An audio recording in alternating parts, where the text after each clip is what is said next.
You're live. Welcome to HBCU Coaches Corner Live. We are at the MC Suite in Buckhead and Coach Campbell. We are live with you tonight to talk about how the national celebration bowl between Prairie View and South Carolina State. And Coach, you know what? This is HBCU Coaches Corner. And you know what? We got a couple of people with us. That's Bruce Eugene right there, folks. SWAC, Grambling legend, quarterback guru. Beat me in the last SWAC championship I was in, and I was upstate. And Coach, you know what? We got a guy that knows about playing in the celebration bowl. And is here with those championship rings.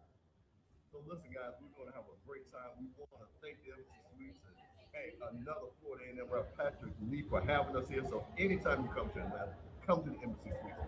5-star location, 5-star amenities, man. We are really excited to be here. If you're around the corner, come on out. We're going to be here. We got people hanging out with us all the time. And so I'm going to turn it over to you and tell us what you think about the game. We are in the celebration going here in Atlanta, the Black College National Championship. It's made for us and by us. I can't say enough about this opportunity for us to be here. HBCU guy, Florida A&M, graduation. Gave us this opportunity to come to this Grace's Hotel and put this show on. Of course, we introduced our guests already. It's just a great time and a great area, and it's for everybody. This is our time to celebrate. And I've been coming through everything, and I've seen all that purple gold. My home girl has came in. He has come out and come and support and Captain South Carolina State. They're here, Coach. They're here. And they used to be. They are. In the last, 3 years? They've been here 3 out of the last 5. Yes. And they come in with a great coach and choose big. And what can you say about Craig now? He summed it back in August. He did. And maybe our producer will get that song down, going to Atlanta. He summed that in. No, actually, Coach, he actually, he actually started February 18th. Wow. So this was my birthday. And I remember it very well. It was my birthday, February 18th. So that lets you know how far back he felt comfortable knowing he was going to be here. You know why I missed the day? Because that's the day that I called. Y'all hard to make this. See, we really as you know, we got the season, we were talking about they were sure. Yeah, I said he would go on to the wins, right? And he might win the national title. So it's a great time. Well, listen, I want to get right on into it. We got people, so I'm just going to tell you guys. I'm here to fan. I'm going to look at people that have played in this game, these big-time games, and we're going to start off with Coach. And I'm going to go to Coach Bruce Eugene first. What I want you to do, Coach, is tell them you know, and which is great. You know some people in South Carolina State, you know people in Prairie. Tell us what you see on both sides of the game, what we should be looking for. Well, obviously, the offensive coordinator at South Carolina State is a grammar guy. Good work done.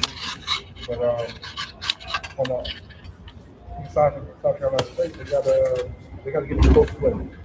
You know, offensively, they haven't been as explosive as dominant as they've been more by committee this year. For Prairie View, you already know everything runs and goes through their quarterback. You know, he plays well, they win. He doesn't play well, they lose. Defensively, though, both sides, it's going to be great to see. Like I said, not as dominant as the past, but they're still a stingy defense. And we all know about Prairie View, you know, the #1 defense in the country. Man, they can fly around. And I was a fan last week watching them shut down a tough Jackson State team. Now, Coach, we're going to come to you, Coach Fred, because guess what? You coached against both of these teams before you've seen them. You've seen Prairie View. You know about South Carolina State. What do you think when you see on this matchup? Man, it's, again, been here, 2014 national championship coach, fell short, 18-19 back-to-back. But, again, I've got some stats for you now. I'm a Florida boy, right? South Carolina State got some Florida boys on that coaching staff. So as we go into it, I'm going to let you know why I think Coach Eugene's prediction is going to be a little bit off. Okay. All right. Hold up, Campbell. We had a little break in the sound for okay. First started. Can you reintroduce the panel? Okay. So listen, we had a little bit of a sound. So guess what? I'm going to reintroduce our great panel, Coach Bruce Eugene, and I'm going to keep saying it again. Grambling SWAC legend, one of the all-time passing leaders of the SWAC. We call us our feature host, Johnnie Cole SWAC champion, Hall of Famer soon to be. And then, of course, we got Leroy Frederick. Listen, with many rings coaching over there at Alcorn State. So that's to reset our cast. And I think we're going to go back. And I think, Coach, you're going to give us what you think was going to the keys to the game. Well, looking at both coaches, they even across the board. You give both of them an A+. Both of them have came in and right off the top have implemented their plan of action. And it's just like Chillisberry went to the national championship game. Same thing with Jermaine Jackson. So, right there, that's going to even up the score there. When you go back and look at both teams, for me, I have to give Prairie View the edge because of the numbers. It ain't about the heart feeling. It's about what the numbers say. And Prairie View is ranked number 3 in the nation, not in the SWAC, in the nation in defense. They rank number 1 on third down conversions. Their offense is ranked now in the top 20. In the last 4 games, they've averaged over 40 points a game. I mean, that's extraordinary. The offense is coming or have came and have arisen as if they've caught up with the defense. And so when you have that, I think, they will come in. I'll be honest, I don't even really think it'll be real close. I think that Prairie View come in and win the football game. Now, Coach, now listen, we're going to do some predictions, but I wanted to talk to you, Bruce, about something if you guys, I'm going to tell you something. We had a watch party, one of the greatest analysis by this man right here. But I want to ask you, and I want to talk about Prairie View. What did you see out of Prairie View's offense specifically that you think they need to do in this game?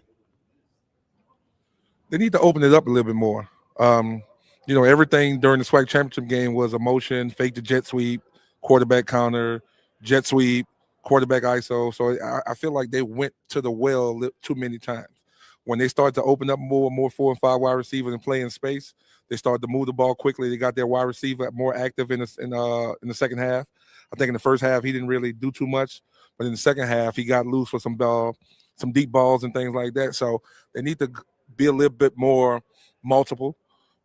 Try to stay away from the quarterback count and ISO so much, and let's play basketball on grass, man. Let's spread them out and play with numbers. Coach Fred, you've seen this. I don't want to talk about the offense for you. What about their great wide receiver? What do you see from their great wide receiver, and what do you think he can do against the South Carolina State defense? First, I'm going to get like Coach Cole because he's the guy, right? So I'm going to get comfortable in this minute like him, and I'm going to go ahead and get comfortable, right? Like my granddaddy used to do. And we talk about receiver play, being comfortable. Anytime a kid can look and see that he's went over 1,000 yards, his confidence and what he can do is going to be through the roof, right? Me and Coach Eugene was talking off camera, the big thing is going to be what does South Carolina State do to offset that? They have a big-time corner as well.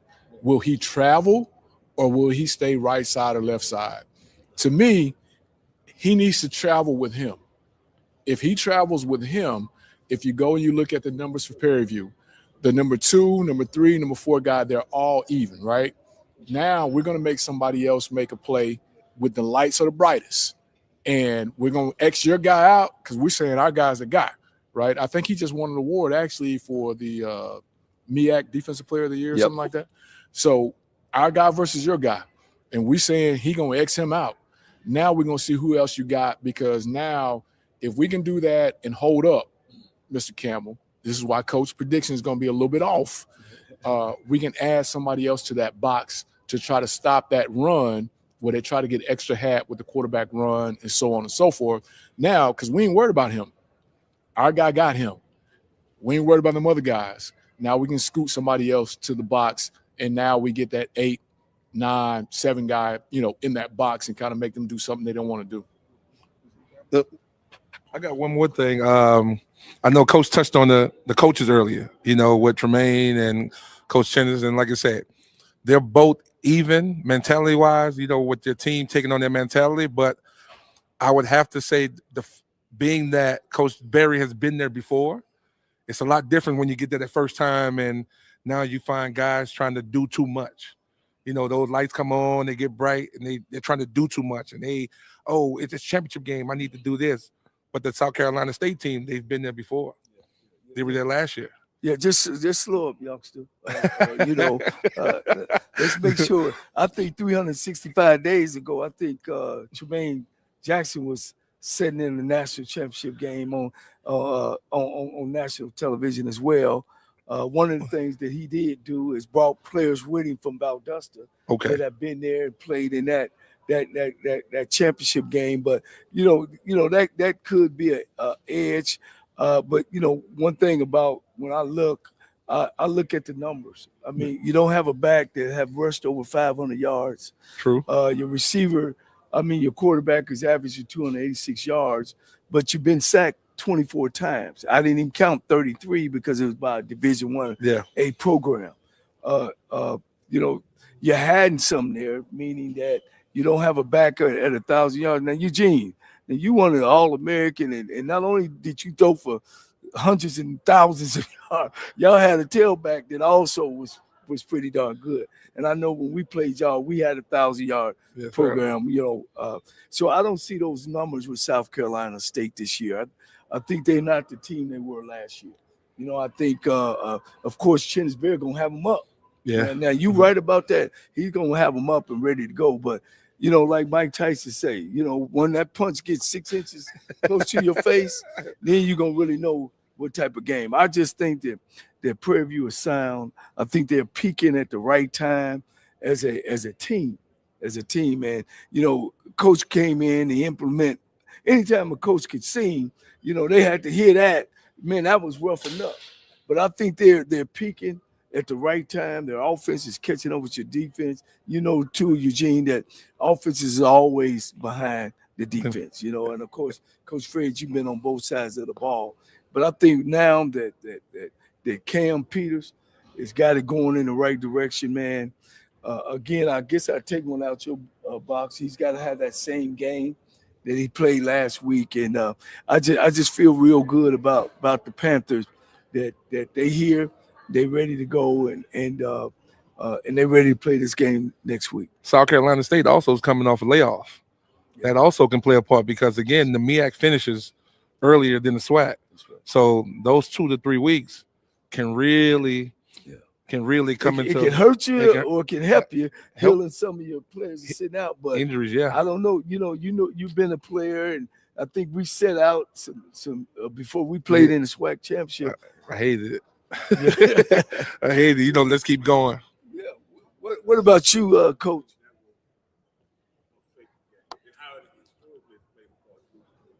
Well, in the trenches, like Coach mentioned earlier, when you look at the numbers, Prairie View is dominant. Prairie View style of defense, you may look at it and say, hey, this is open, but no one's really, really taking advantage of what they do and how they play. It's a funky style of 3-4, 3-3 stack. You never know because it's a lot of moving parts.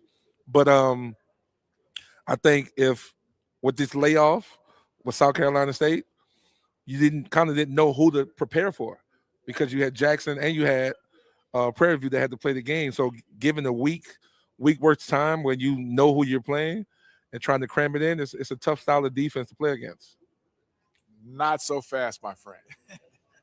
and here's what I'm going to say, because we talk about this all the time. And Mr. Campbell, you've been a part of it.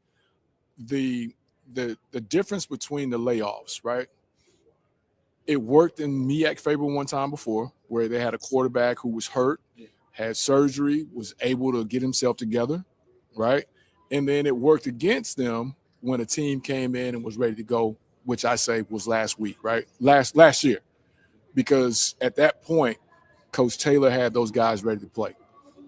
A layoff of anything longer than a week might have hurt them, but they were clicking on all cylinders. He had them believing, they were hungry, they were ready to go. So that didn't catch up to him. So I want to lay to rest the myth that the MEAC has the advantage with the time off. Because you know yourself, Coach, you know yourself as a player, Bruce. If I'm cooking, I want to keep cooking. If we coming together, we want to keep coming together. We don't want no layoff. We don't need Thanksgiving. Let's play right now. You know what I mean? So, but as a preparation time. So from us, 18, 19, back-to-back years, the preparation time was really because we already knew basically we had A&T, right? Now we can't get ahead of ourselves thinking A&T and not thinking Jackson State from Prairie View's point of view, right? We got to make sure that we are doing what we need to do for that week with Prairie View coming up. But that GA, that student assistant, whoever else we got in the lab, break it down, get them cards together just in case. You know what I'm saying? We don't want to show up to a gunfight with a knife. You know what I mean? And then as soon as that's over, that Saturday night, we're going to celebrate that the trophy. I think y'all saw the trophy on the bus in the seat belt. Every stop we stop, the trophy getting off too. But as soon as we get back on Sunday, we already got that stuff drawn up, Coach. We know what we're doing. All right, Monday, heal up, whatever. But we're right into it, and it's no different from what we've done all season long. Bruce, you know that. It's no different from what we've done all season long. Coach is looking at it on the bus. Oh, ain't no doubt. Now we yelling, hey, calm down. But we still got that computer up there, you know what I'm saying? Because it's a different age, you know what I'm saying? It ain't no more where we got to go take the VHS tape to the bus stop, or we got to drive halfway and meet the other coach. No, that stuff is up immediately. You know what I mean? If it's not, then you fine. So we got that stuff up immediately. I'm sure both teams kind of had an idea. Prairie View may have been a little different than South Carolina State, so to speak, because they had to work on Jackson and them. But you already know. So it's not like you ain't peeked at them. You know. Well, Coach, I want to talk to you guys because, and we're going to swing and talk about South Carolina State next, but I want one guy, and I think is going to be an X factor, is Chase Bingham. I want you guys to tell us what you think about Prairie View's running back. Did not have a big game in the SWAC championship. Cam Peters carried the load. What's he going to have to do? How many yards do you have to think? Guy rushed for 880 yards. He was their bell cow. So, Bruce, you know, dynamic quarterback with Peters, but he's going to need his running mate going to. Talk about Chase Bingham.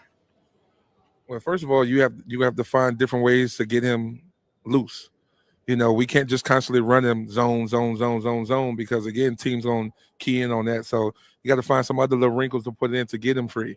I think last week when they played, they kind of got away from it because he wasn't having such a big game and relied on the quarterback too much.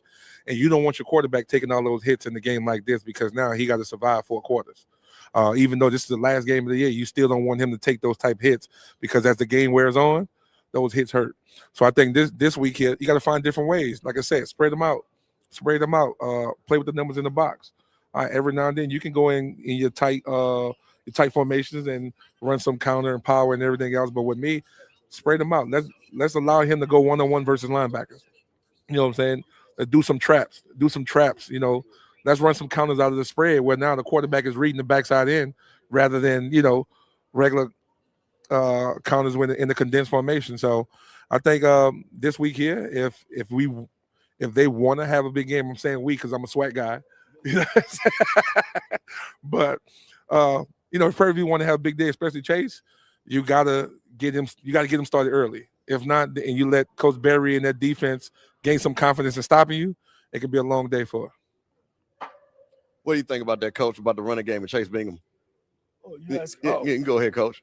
Well, you know the thing about it is, and Bruce knows this, and Fred knows this. You know, sometimes your game plan is your game plan. You know, and last week, you know, everybody's making a big thing about because the quarterback rushed for 100 yards. Well, that's what they plan to do. At least in my mind, they plan to get that second back in there. I think Bingham talking with the offense coordinator today, Coach Bugner. You know, Bingham missed a couple holes. He was impatient a couple times where he could have hit it. And when they went back to watch film over the game, you know, they seen where he missed a hole over and over again. So he wasn't at his best, you know, but that's why you got a quarterback like Cam Peters that can really get it done. And, you know, Jackson State, their defense, their weakness of their defense, of course, Fred, you know, is the second level. When you bring in pressure all the time and bring in linebackers all the time, once you get through that first level or you have somebody to block that extra linebacker like they did. You got a quarterback. If you guys remember back when North Carolina Central and Jackson State played, and they quarterback had a big game, the same game that Peters had, and nobody was there. Nobody was there on the second level, and they were able to pound them, and that the quarterback had a big game. So I think that Prairie View playing South Carolina State, it's just nobody really on South Carolina State's team just to jump out. I think the quarterback they got, he's throwing for 211 yards a game. I think that's exciting. But when you ain't got no back that don't rush 800-900 yards, 1,000 yards, you know what I mean? You've been sacked 33 times. You on defense, you're giving up 147 yards rushing. I mean, to me, it's just that, hey, let's not beat ourselves. Let's not turn the ball over. Let's play Prairie View football. Let's keep the ball in front of you. And the main thing that what they did last week, guys, they gave up one big play last week. And that was and it was called back because of the hit. And then they got 2 throws. If Prairie View can play the same game they played, don't give the big – who's better than Rembert? What wide receiver that we know? That kid can play with the best. The division, the Power 5. Oh, come on, Coach. You've seen him before, right? They slowed him down. Rembert? So I don't see a Rembert on South Carolina State's team, and I know I'm gonna be getting hit from this. Yeah, because we gonna see. I'm gonna be getting hit from it, but I keep telling them. See, they keep telling. I keep telling. You know what I mean? So that's the way I see it. Now wait a minute now, because we're gonna bring a little bit of balance here, because you know this Coach Chennisberry, yes, has been undefeated back to back in the MEAC. Didn't lose a conference game when he was at Benedict the last 2 years. Coach, I want to talk to you about their quarterback, Atkins, a young man that played, with another quarterback, and I think really played his best games against North Carolina Central and Delaware State. Talk about that young man, more of a pocket passer, more a little bit kind of like he wasn't, fancy with the feet, but talk about what he needs to do against his Prairie View defense as a quarterback. Hold on, Mr. Campbell. I was sweet feet now. I was sweet feet, Mr. Campbell. Don't let the size fool you. Yeah. Mr. Campbell, that Chennisberry is 0-2 against the SWAC since he's become head coach of South Carolina. We're gonna definitely touch on that. Who else he lost to other than Jack State? I'm surprised that you. Who else did South Carolina State lost to? Did they lose to FAMU? Sure. They did lose to FAMU. So it's 0-2. Yeah. Oh, so No, wait, hold on. Wait, listen. No, wait a minute. The fighting No, cozies. wait a minute. See, we're here to talk about the Celebration Bowl, and we are forgotten. No, let me finish my joke. We have forgotten that era. That's why I don't remember it. The era's forgotten. We moving on. Go ahead, Coach. Well, I can tell you this much as a quarterback. When you are coming to games like this and you see a defense like a Prairie View defense, you see all the numbers, Coach. Like you said, everything is about numbers. You see the numbers. You see them being number 3 in the nation. You see them having a great defense, D-line. You see the takeaways. You see the secondary. You see all of that. So as a quarterback of South Carolina State, in his mind, he's probably thinking right now that day one, let's not make mistakes. Because every quarterback's the first thing every quarterback think, no turnovers, no interceptions, things of that nature. But secondly, if I'm him, I'm nervous. And I'm nervous because, again, those numbers are true. They're a true tale of how Prairie View plays. And Prairie View didn't just do it one time. They did it all season. So when you go back and you look at every game that they've probably watched, you see the same thing over and over and over and over. As a quarterback, that thought in your head is now, I got to watch out for him. I have to watch out for him. I got to watch out for him. Me, on the other hand, I'm spreading them out. I'm being honest with you. I'm not doing nothing tight. I'm going to allow my quarterback that's not a great runner. So he will have to run sometimes this game. I can tell you that. He'll have to take off sometimes just to keep them honest. But I'm playing, like I said, basketball on grass. I'm going to spread them out and let them make great decisions. The thing about making great decisions is what Coach touched on is you don't have a receiver that jump off the page that's like, oh, my God, we have to double him and things like that. At Grambling, we had, I can list them all. Scotty Anderson, Tremont Douglas, Henry Toba, Clyde Edwards. We had a list where we can put them backside one-on-one. And if you put your best guy over there, that's fine because we got 3 other ones on the other side that can get it done. So as Coach Cole touched on, somebody else going to have to step up and make plays this game. Somebody got to step up. Now, you guys, listen, I'm going to do this. Now, we got a lot of SWAC guys here. I hear a little bit of SWAC bias because, listen, and I've watched those games. Yeah, okay, you're going to get a little – okay, that's what I'm saying. I'm going to give respect to that wide receiver core because, Coach, you got to understand something. Who led the MEAC in receiving yards? Jordan Smith, South Carolina State.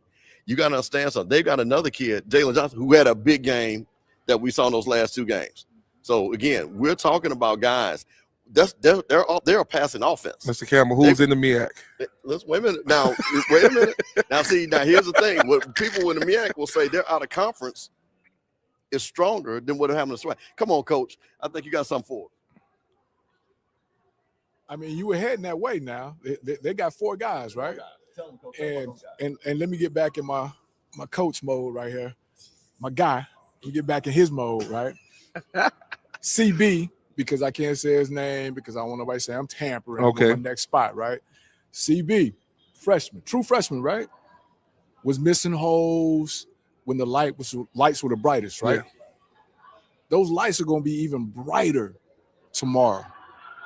ESPN. So when you hand it to him, is he going to be able to see that cutback, that backside A gap, that backside B gap? Is he going to be able to see that, right? Who knows? But at the same token, when we're talking about what he's averaged basically 6 yards a carry, right? Mm-hmm. If my guy, Florida boy, 8'6", Coach O, the DC, if he can cut that in half, now where does PV go? Because I got my number 1 guy, the defensive player of the year in MEAC, right? He over there. You got a bunch of unproven guys as to what you said. So you ain't got who you had on the outside other than your number 1 guy, right? So now we're going to make you do something different. Now I can get into that 8-man box, as I said earlier, and now I can account for that extra hat. But since we're talking numbers, I'm going to just give you one as we go forward. South Carolina State has the lowest red zone TD percentage, right, in the country, only allowing 37% in the red zone. Mm-hmm. What happened last week with PV? They struggled in the red zone. You can't win this game kicking field goals. I know. I know. I've been there. So, again, if that number shows up, what's going to be next for PV? Now, I've been on PV since with the tight end game, Mr. Campbell, you can tell them, since it was declared that they were going to be in the championship game. You got to find a way to put him in the mix, right? They did that a couple times last week versus Jackson. The folks up the street in the championship game, they got into him in a wheel route. They got into him in a spot. I think it was 3rd and maybe 10, hooked up in the middle. But you got to implement him and make them account for him. If you don't do that,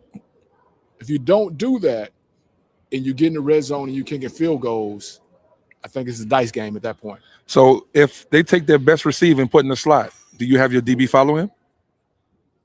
He the player of the year. I'm just saying, because now he the player of the year. He better be able to go. But I'm saying now as a corner, as a corner playing outside, trying to guard him outside when he's outside, and him moving into the slot, a lot of things change around him now. You're a coach, you're a player. If I'm coaching corners, we ain't playing right or left, right? If I need you to take your butt in the middle and play that dime, that nickel corner, hey, according to what we playing, you're going to understand the leverage. It's the same thing. That's what, because see, now what I'm doing is I'm taking my best receiver and I'm going to put him in the backfield. I'm going to motion him out. I'm going to do things where you have to find him. But where's Waldo? But I'm going to ask you now. I'm going to ask everybody sitting up here. With the way we've gotten with offensive, Coach Cole, with the way we've gotten with the offense, does he really understand what he's doing on the inside? Because I went back and looked. He ain't played a lot of reps on the inside of the slot. That's a different world in there now, because I played in there. That's why I said, but that has to be the wrinkle. Well. That's your new wrinkle. Remember we saying, like, coming to this game, you need wrinkles? But that has to be a again, wrinkle. The lights are the brightest. If I've never played in the slot, am I going to be able to perform in the slot in the Mercedes-Benz Dome on 3rd and 15, and I know I got this corner route? And you ain't done it all season. And see, that's Let me get back into my Coach Cole's. Because sometimes you got these young coaches, man. They come with the zip zams, zoop. Hey, it's tough. Bruce could do that. His mind operated like that. It's only one Bruce Eugene. He was taking a snap. Yes, sir. It's only. Hey man, you got that corner route. Don't just run straight to the corner. That's I right. need you to do something, Yeah, and right. I'm gonna put it there. Right. But if you've never understood the safety leverage or what could possibly happen with the corner falling off and how you need to make that move, this is the dice game. Coach Cole. He knows when he played against us, every receiver we've had can line up outside, and they can also line up in the slot. Yeah. So for us, that was mandatory. It wouldn't you wouldn't just learn up. Hey, I'm a X receiver or I'm a Z receiver. It was I'm a wide receiver, so I need to know everything. So we moved them around like a Tremont Douglas. Coach, he broke the record when Nunnally from FAMU had the record for receiving. Tremont broke it, and guess what we did with Tremont? We had to move them around. Then we had Thyron. Then we had all the rest of them. So that's what I'm saying. Like that has to be something during the season that even if you don't use it, it has to be in the bag. That when I need to pull it out. Well, that was another FAMU jab. I don't know if that was pointed at you. That's okay. Okay. Well, Have you seen something you can exploit in the Prairie View #1 ranked passing defense? I see something in every defense I can exploit. That's just the quarterback in me. Well, one of the things going in there in the championship game, the games that I've been in, I've been in championship games in Ohio Valley Conference against Murray State. Of course, we went in the game with Grambling, and I've won in the game with Alabama State. The thing about a coach is the girl you took to the prom, that's the girl you dance with. You don't get in there and then push her to the side and go get you another dancer. I just think the less mistakes you make, to make sure everything is familiar. Even talking to Coach Jackson, they came in town on Tuesday, so his biggest thing with the football team is make it normal. What time we eat in the morning, what time they eat breakfast, breakfast, lunch, and what time they practice. And they wanted to keep everything, even when lights were out. They wanted to make sure that everything was familiar and what you're seeing. And I think that those teams that can keep that tight and know that this is what we're doing, this is what got us here, that's the way that I like to take my team and not come with something new or putting somebody in a position that they're not accustomed to. Well, let me ask you this. In all your wisdom, coming into a game like this and the kind of coattail, even though I feel like I shut Coach Eugene down with that, but to coattail, you want to have something different, right? Coming into this game. Absolutely. Maybe moving your 1,000-yard receiver inside, but as a head coach, somebody that's done it, somebody that's been in this game, how much time in 3 days do you have to spend on that to make sure they're comfortable in that? That's what I'm saying. Well, it's no question. We got a youngster down here, Craig, and he kind of remind me of myself. You know what I mean? But I people don't have the mindset that he has. That's why we're pushing so hard that and he's right. That's the part of the offense that you have all year. You know what I mean? I can remember a time that we would work on trick plays, Bruce, every day. We didn't call them trick plays, we call them plays. Yeah. So every day that we would work on them, I'm telling you, we went all the way, and we got to the last game, which was the championship game. And I can remember Michael Thompson, who got drafted in the 3rd round, Atlanta Falcons, a left tackle. He said, "Coach, why we work on these plays? We don't never run them in the game." Now, we ran one against you. We ran the triple reverse. We played Murray State, Coach.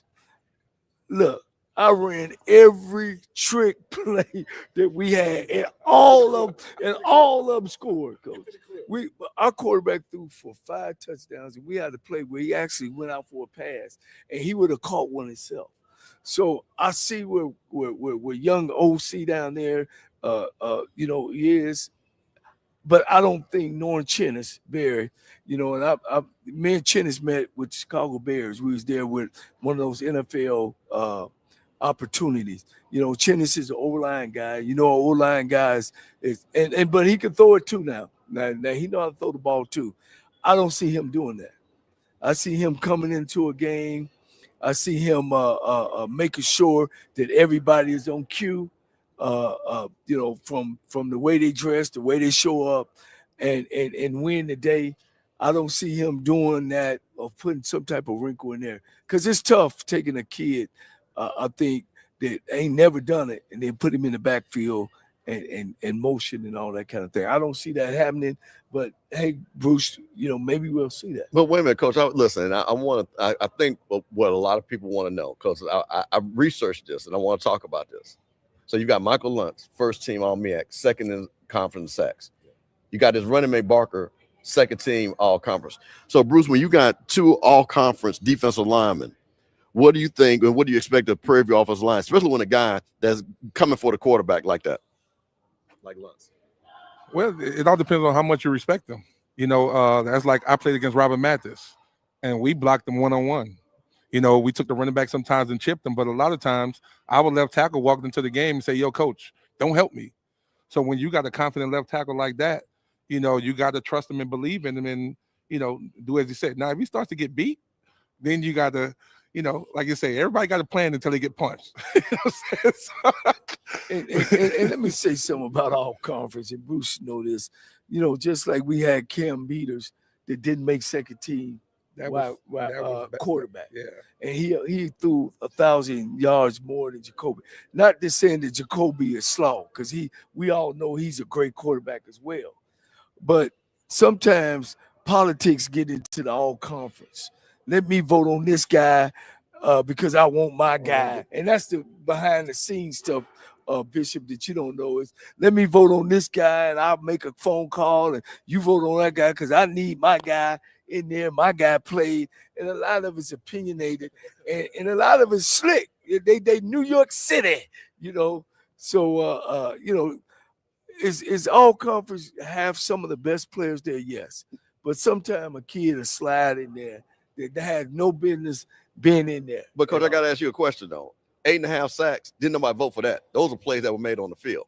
So we got to give him his respect and to being a playmaker. And again, if you saw, and I keep pointing out the two biggest games that they played against Central and they played against Delaware State, that kid was everywhere. That kid was everywhere. Here's what I see. I see them giving up 150 yards rushing. And if I'm an offensive coordinator, I'm saying, oh, you giving me 150? Well, if you give me 150, I'm going to play action and I'm going to make something happen. You giving up 211 yards passing? Well, shoot, I'm sending everybody out because I don't see that guy. I give him 1 sack a game. I just, the numbers just don't speak that way. But we're just talking.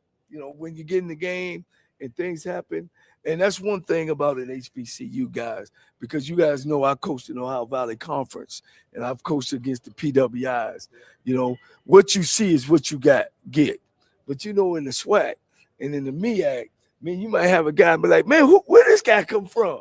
You know what I mean? So, they're going to need that tomorrow. Wait a minute, and I want you guys to answer this.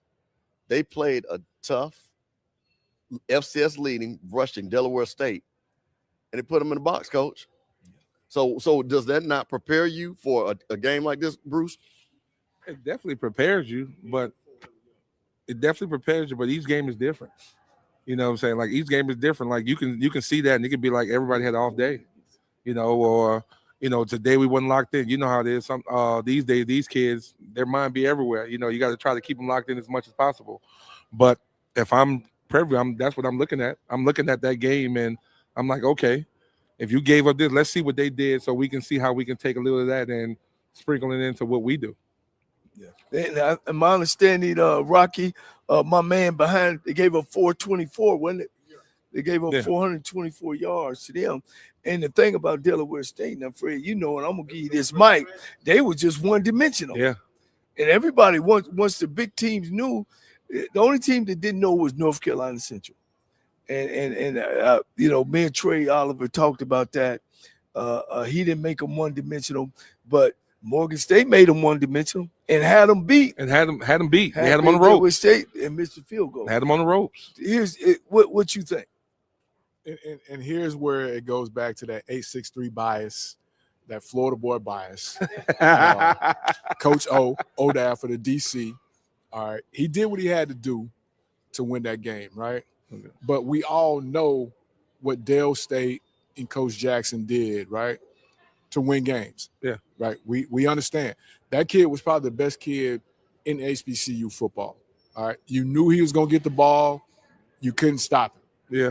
But Bishop, I'm going to give you one more crushing number from my statistician. I love it. All right. And this is going to put to rest what my OG said and what Coach Eugene said, right? When we talking about JB, he ranks number 2 nationally with 38 pressures among FCS football. That means he's in the backfield more than anybody else except for one person. Now, your tackle can have all the confidence in the world, but when that thing say hut, and he come off that edge, that's telling me he is getting the job done at a high rate. And now what? And guess what I'm thinking? If I'm Prairie View and we getting ready to play them, Coach, I got him. You're gonna have to show me on Saturday at 12 noon. You did that versus all those other teams. Saturday at 12 noon. Let's see if you can do it against us. So that has to be the mindset. If you go in there, oh my God, I got him over here and everything else, then you're gonna play scared. Saturday at 12 o'clock, all those pressures and hurries and everything else, you're gonna have to show that again on Saturday. Because now if you don't, then how you gonna get them free? Do you change it up, and now instead of him being that end, do I put him as a 3 tech and create that one-on-one? No. I don't think you do. But I'm just saying, this is just like a wrinkle in case he's not having. I will say this one thing, y'all all can respond to this. In a high leverage game, the last high leverage game that South Carolina State played, they gave up 439 yards rushing. they got 4 turnovers by way of interception. Yeah. Can they depend on giving up 400 yards and then getting 4 interceptions to pull out a game? Not against. I'll ask you from the Take the back. mic. I'll ask you from the mic. What did they give up total? You see what I'm saying? So I got to make you one-dimensional. That's fine. But we know football, all DCs hate what? They don't want that ball ran against them, right? No, so we're going to fix that. It's a pride thing. We're going to turn that off. If I can run 400 yards a game, I ain't never throw the ball. But if I get up, Army, Navy. I think he might not know, but we know, right? Back in the day, if Nebraska went down 14, we don't care what you run that option for. You can't catch up. Oh, we know this. Now we all got to make sure we don't turn it over. Just keep the car in the middle of the road. Nebraska's never catching up. Dale State, you can run him as long as you want to, as long as we're not turning it over and we keep it in the middle of the road. The other thing I want to bring up, that championship game, and I'm going to turn it to my guy that's driving the bus for PV, my OG. He's driving the bus. I'm trying to help South Carolina State out. Coach driving the bus. How many times did they turn that thing over and got lucky? And he is a coach. He knows you can't turn it over in championship games and expect to win. But how many times they turn it over? I'm going to give him the mic. Coach, before you answer that, and it's crazy. I wanted to address that during the game. The touchdown pass that was thrown against PV was luck. It should have been picked. So, again, I'm with you now. I'm with you. We here. I'm going to save my prediction for later, though. I just want to make sure. The bus driver. I want the bus driver to account for that because he knows, as a coach, you can't turn it over and expect to win a championship game. Not at all. Well, without a doubt, and I think that's why Prairie View A&M has done the things that they've done. They've been solid all year. You know, they've been a great team in the red zone. this is the first game. If you look at the stats, that was the first game that they really didn't get an opportunity, take advantage of the opportunity and score in the red zone. Anytime that you do that, it causes issues. But they're so good on defense. Nobody has figured their defense out. And I've seen them all 12 games and some, and been able to sit down with the coach and watch film together. And I know, the coaching staff, I got a chance to spend the summertime with them, that they make great adjustments. They make great adjustments. But I know that it's important that when you get in the red zone, that you got to take advantage, because, but before that Jackson State game, they were about 86% of scoring every time they got into the red zone. And for the audience that don't know what the red zone is it 20 and in? Some people say it's 25 and in, but when they get in 25, it's 20 and in. that's right. That's old school football. But once again, you can't count South Carolina State out. I don't want to be so one-sided, but we're talking. But they've been there 3 times, right? Chennisberry is a winning coach. He come from Benedict, where he had 2 back-to-back winning seasons. I think he lost 1 game in 2 years. Then he went on to South Carolina State and win.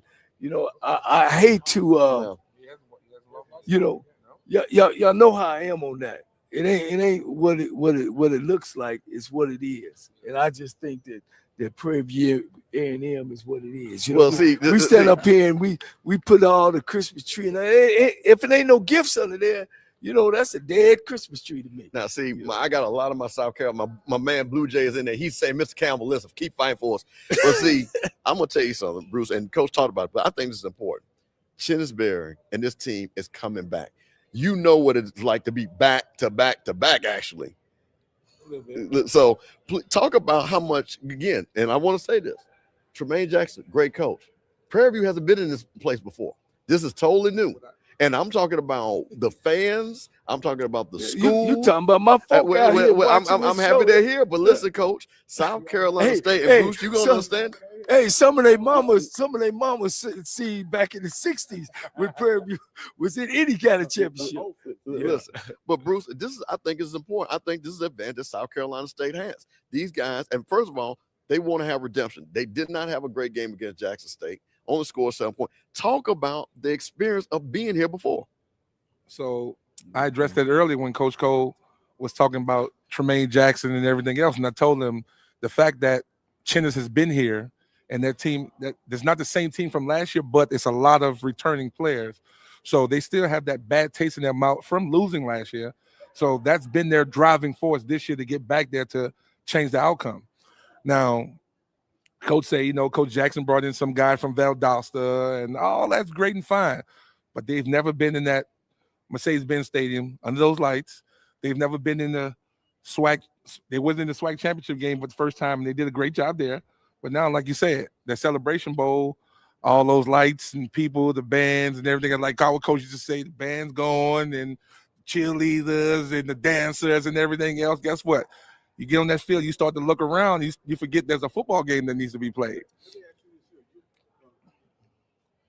We know the quarterback acting is pretty much a drop back.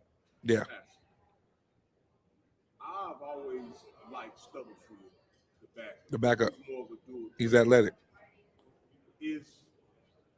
Could you use some of the attributes of Stubblefield to attack some of the things that Prairie View may give you up defense? And see, that's what I mentioned. That's why I made the comment about the starter Atkins gonna have to run a little bit. He's gonna have to take off, because when Stubblefield comes to the game, you already know it's gonna be some type of movement type action, whether they're moving the pocket, whether they're quarterback draw or something like that. But when Atkins is in the game, you expect him to drop back every time. So that's why I said they're gonna have to do those type of things, whether it's one to two quarterback runs. You're not looking to get anything big from it. All you're looking to do is just keep the defense honest, just to make sure you respect that part of his game. But other than that, like Coach say, who you rooting for?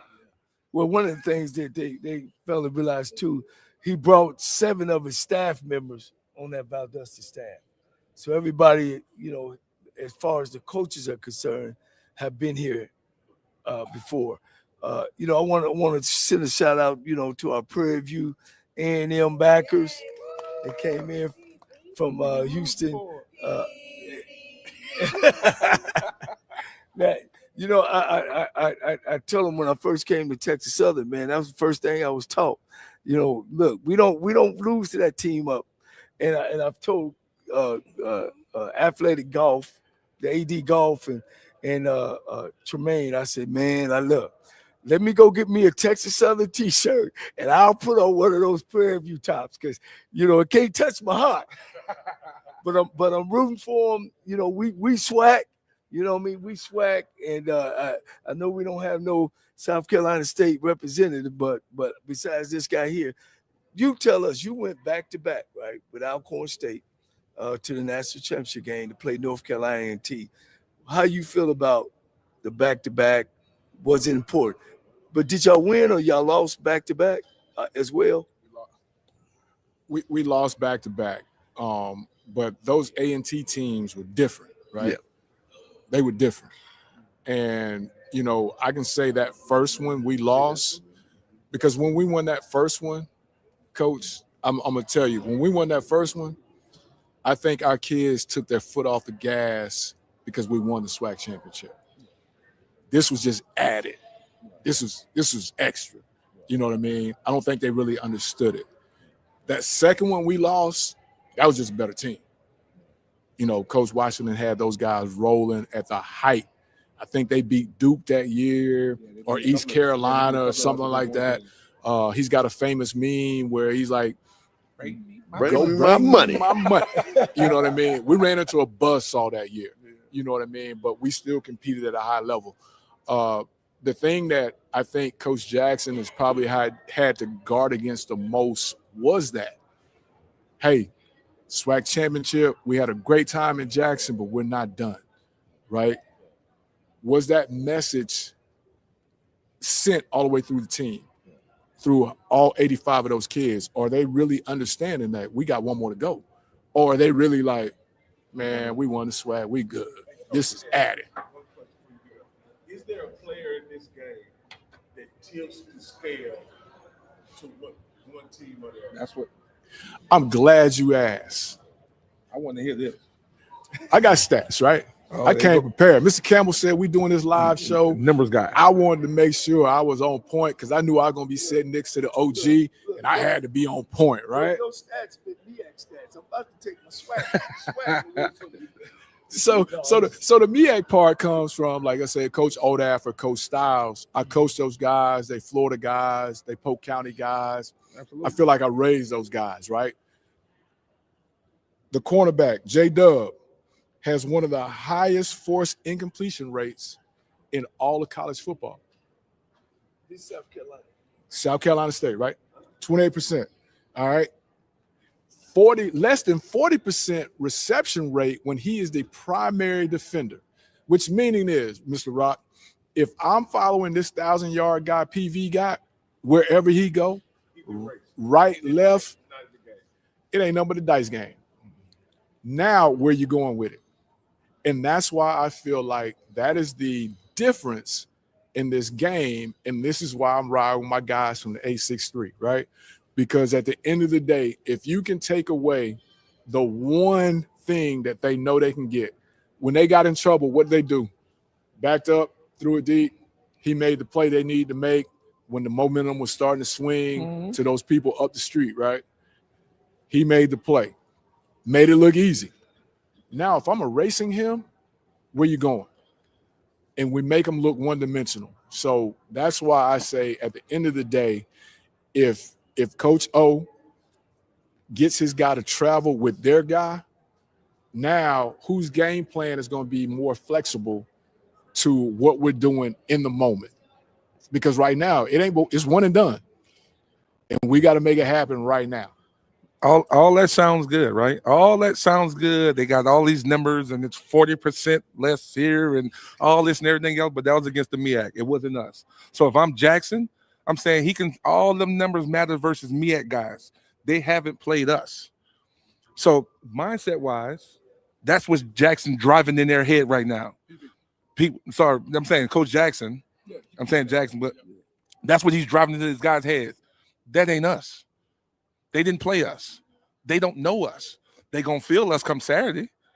So that's what he's driving in his head. All those are great numbers now. Like I commend the young man, 40% traveling this way and everything else. But guess what? They never played us. Because that was our mindset every time we play. Everybody give us all these numbers. And everybody, that number, like you say, 30% travel this away and that, all that changed when he played against us. Everything went up. So that's what they're thinking right now. Coach Jackson is driving into all the PV guys' head. They never played us. They never seen us. I'd like to take this time also to introduce one of my former players, Coach James Williams. He's the secondary coach at Kennesaw State, who just won the conference championship. I was saying, congrats, Coach. Yeah, they just won a conference. I was watching now. And you know.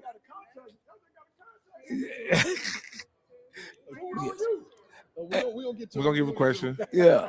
And, he was a swag. He was in the swag. He was in the swag last year. Yeah. Oh man. I mean, James played in the swag. He played in Texas Southern, and he also coached at Alabama State. Alabama State. He's brought all them. He's put 2 or 3, 4 players in the NFL as a secondary coach. Man, I can't say enough about him. He got some dudes. We want to kind of turn it over a little bit to our fans that like to ask questions. Hold on. To give him the mic. Okay. Hold on. Okay. So I am from Prairie View, A&M, but I graduated from the MEAC Howard University. Okay. HU. But my question, I don't know if I came late in the game. What is your prediction about the game, as far as what who would win or who would? Yeah, and why? And who's favored, and why do you favor them? And because I know last week, a lot of people were favoring Jackson State for whatever reason. And so I just want to know, why would you favor it? So I know I hear a lot about South Carolina State, and, you thinking they might be ahead of Prairie View, and Prairie View might be the underdog. So I'm just trying to figure out who and why. You calling Vegas? You gonna make some bets? No. All right, here you go. We'll go with Coach Fred. Okay. All right, so I'm going to go, and I'm glad you brought it up because Bishop brought it up earlier. Why am I calling you Bishop? That's good. That's what I got. That's how he look. You see how he look? My guy, Mr. Campbell, brought it up. Right now, over there in the Omni, on the west and the east, there's 2 totally different game speeches being given right now, right? One is talking about because we've been here, and the other one is talking about because we wasn't supposed to be here. Yeah. So to me, the people that have been here, that speech is going to resonate more. And it's going to resonate more because the last time we was here, we got embarrassed. And that ain't what we about. We got a brand, these new Jacks on the city, on the corner. We got to make sure they understand what they've stepped into. And I'm saying my guys from Polk County who now work at South Carolina State, the A63 boys, on the defensive side of the ball, understand what they need to do. That's take away that 1,000-yard guy, and that's take away the extra hat, meaning we're going to have to sell out, and we're going to count on our secondary. And I just think the secondary for South Carolina State will hold up more than the number 2, number 3, and number 4 receiver for Prairie View. And South Carolina State's been here. They understand what it is to run out that tunnel. They understand what it is when that bus pulls under. Coach Eugene, that's a different experience for a kid that's never been there. Mm-hmm. To pull under that stadium. Pulling them tunnels and you get off. And you get off, and it's a totally different experience. Those kids have been there before. They understand what it is. That's why.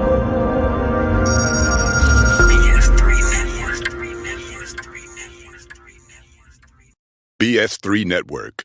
Changing the way you watch TV.